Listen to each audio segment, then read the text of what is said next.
ከመጀመሪያውም ይህንን ውሳኔና ሀሳብ እንዲወስን ያደረግሽው አንቺ ነሽ እንጂ ብሩክ ብቻውን አይደለም። እኔ የልጁን እናት እንዴት እንደሄድለትና አላይም ብሎ ለመወሰን በእኔ በመሄድ ወደ ሀገሬና ወደ ቤተሰቦቼ ደስተኛ እንደሆነ አዲስ አበባም እንደሆንኩኝ ለእኔ ጊዜ ለመስጠት ያልፈለገው እቤቴ የመጣሽ ህይወቴን አትበጥብጭኝ ብሎ እንደዛ ያመነጫጨቀኝ አንቺ እየነገርሽው ነው። ሰላማዊ ህይወት ትኖሪ መስሎሽ ከሆነ ያ ስህተት ነው። አንላቀቅም። ወደ አንቺ እንዲመጣልሽ እያደረግሽው እና ከኔ እንዲርቅ እያደረግሽው ልጁንም እንዳያመን እያደረግሽው አንቺ ነሽና በማለት ለሀይሚ እዩ ማስጠንቀቂያ ላከችባት። በትናንትናው ክፍል ብሩክና ሀይሚ አንድ ጋር ሆነው ደስ የሚል ጊዜ አሳልፈው ነበረ። ሁለቱም እንግዲህ እየተሳሳቁ በጣም ደስ የሚል ብሩክም በሰላም ወደ ቤቱ ገብቶ እሷም በደስታ እልል ብላ ተቀብለው እዛ ቤት እስከመሄድ ድረስ ወደ ዱባይ ነው መቆየት ያለብኝ ሲላት ለጊዜው እምቢ ብላ ነበረ።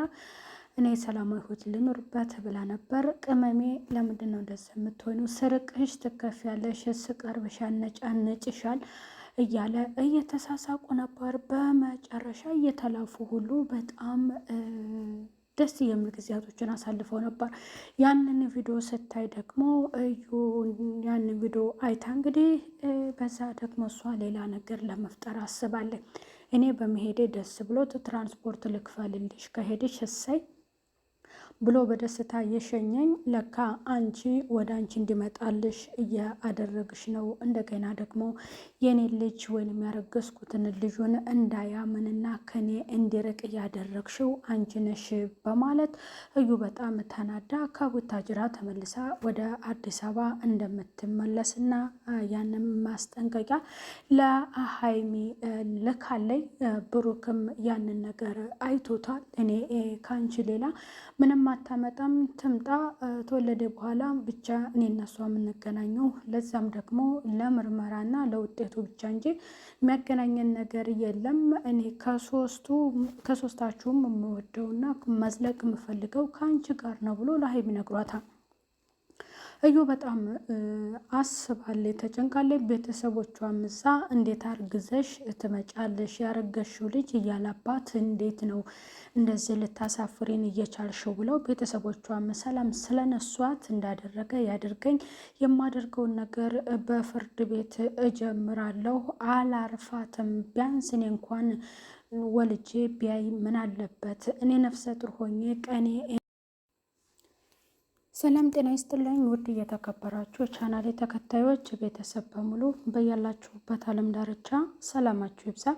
ብሩክና ሀይሚ በትላንትናው ክፍል ላይ ጥሩ ጊዜያቶችን አሳልፈው ነበረ። እዩ ደግሞ ያንን በማየት ሌላ ነገር ለመፍጠር ወስናለች።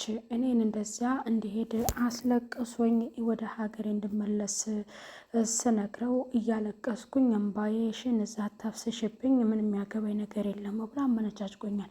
ቤተሰብም ክብር ሊሰጠኝ አልቻለም። ያስረገዘኝ እሱ ነው የልጄ አባት። እኔ በማደርገው መንገድ ወስኛለሁና ልከሰው እፈልጋለሁ።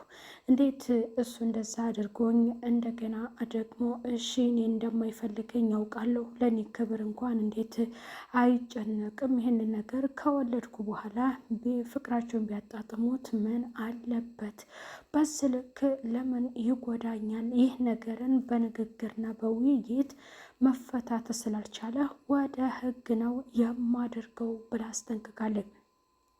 ለሀይሜ መልእክት ልካላታለች። የላከችውም መልእክት ደግሞ አንቺም ሴት ልጅ ነሽ፣ እኔን አስረግዞ ወደ አንቺ ጋር ሲመጣ እንዴት በእልልታ ተቀበዋለሽ?